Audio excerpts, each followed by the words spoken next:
Target Recovery Time sur une BDD. Alors, qu'est-ce que c'est? Alors, c'est une valeur qui a été achetée sur le BDD à partir de SQL Server 2012. Donc, je vais vous montrer Use BDD.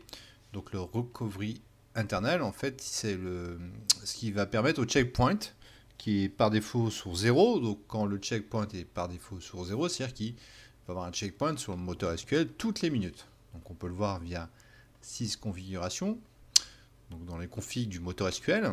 Donc on voit que la valeur par défaut. Donc le checkpoint système qui va s'appliquer sur toutes les bases va être par défaut à 0, c'est-à-dire qu'il va s'exécuter sur toutes les minutes.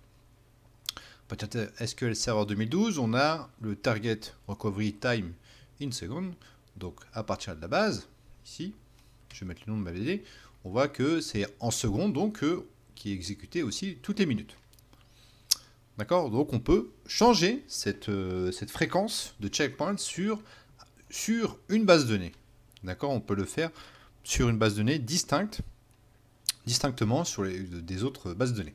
D'accord? Donc je vais changer cette valeur. Je vais par exemple lui mettre 5 minutes en changeant le Target Recovery Time. C'est fait et on voit que ça a été changé à 300 secondes, ce qui fait 5 minutes. On peut voir aussi au niveau graphique.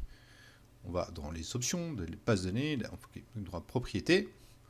On va dans les options et on voit que le recovery time est ici. Donc là, je l'ai changé à 300 secondes. D'accord?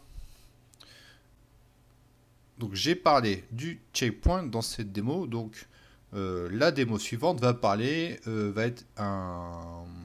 être une section qui est dans mon cours aussi. Backup et restore. Donc c'est une petite section que je vous rajoute voilà, gentiment sur le checkpoint.